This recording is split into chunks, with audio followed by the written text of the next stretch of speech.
एक बार की बात है। एक लड़का था। उसका नाम सबल था, जो नगर में रहता था। वह अपने जीवन से बहुत निराश था।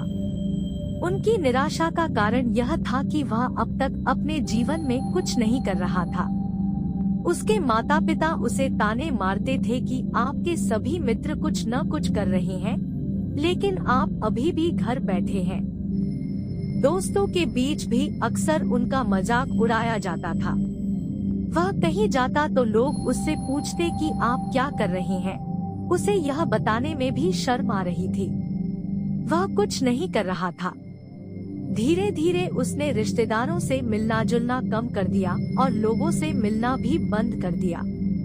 वह ज्यादातर समय घर पर ही रहता है।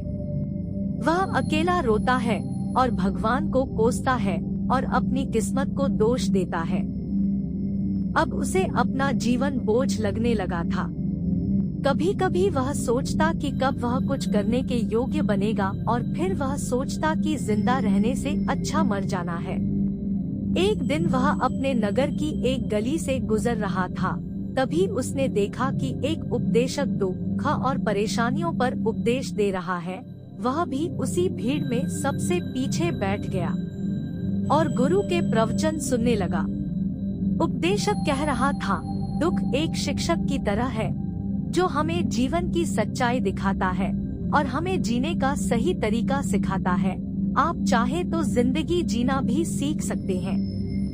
गुरुजी उपदेश दे रहे थे कि तुम चाहो तो कुछ भी हासिल कर सकते हो, और अगर चाहो तो एक कोने में बैठकर रो सकते हो।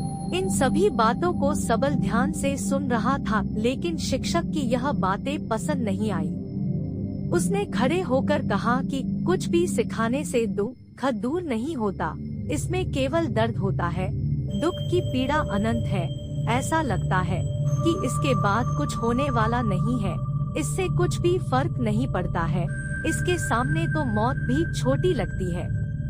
उपदेशक ने कहा, फिर तुम्हारा दुख क्या है? सबल ने उसके सामने अपनी सारी व्यथा सुनाई और पूछा, मेरे दुख का कोई उपाय है तुम्हारे पास? यह सुनकर शिक्षक मुस्कुराए और बोले, तुम उस दिन मेरे पास आओ जब आपके जीवन में वास्तविक दर्द हो। मैं आपकी समस्या का समाधान अवश्य करूंगा। यह कहकर गुरु वहां से चला गया। सबल ने सोचा, कहीं मेरा दुख नकली तो नहीं है? क्या मैं जिस दर्द से गुजर रहा हूँ वह नकली है? मेरा दुख कोई नहीं समझ सकता। जब माँ बाप नहीं समझते तो गुरु क्या समझेगा? उनके दुखों से व्यथित होकर सबल ने एक फैसला लिया कि अब वह कुछ करेगा। सबल ने एक छोटा व्यवसाय शुरू किया, पर उसे सफलता नहीं मिल रही थी। लेकिन उसके घरवाले पूछते हैं कि क्या वह कुछ कोशिश कर रहा है। वह अपने व्यवसाय में लगा रहा और धीरे धीरे उन्हें सफलता मिलने लगी। फिर उसने गति पकड़ी और केवल 3 साल के अंदर ही वह एक बड़ा बिजनेसमैन बन गया। अब सबल के आसपास ऐसे कई लोग थे जो उसकी परवाह करता था, जो उससे प्यार करता था। अब उनके परिवार के सदस्य भी उसकी तारीफ करते नहीं थक रहे थे। दिन ब दिन उसके मित्रों की संख्या बढ़ती जा रही थी। अब वह अपनी जिंदगी से बहुत खुश था।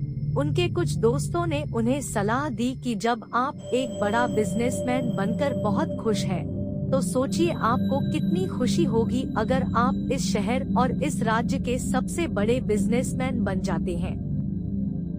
कितने लोग आपसे जुड़ना चाहेंगे, आपकी कितनी बड़ी ख्याति होगी, और स्वयं राजा भी आपसे दोस्ती करना चाहेंगे और जरूरत पड़ने पर ही आपसे पैसे उधार लेंगे। दोस्तों की यह बात सबल के मन में घर कर गई। अब वह और पैसे कमाने की कोशिश करने लगा, लेकिन उसे यह सब बहुत ही जल्दी चाहिए था। वह समय बर्बाद नहीं करना चाहता था। उनका अधिकांश समय इन चीजों को प्राप्त करने में गलाने लगा। इसलिए वह ऐसे काम करने लगा जो सही नहीं था। उसने बड़ा उधार लेना शुरू कर दिया।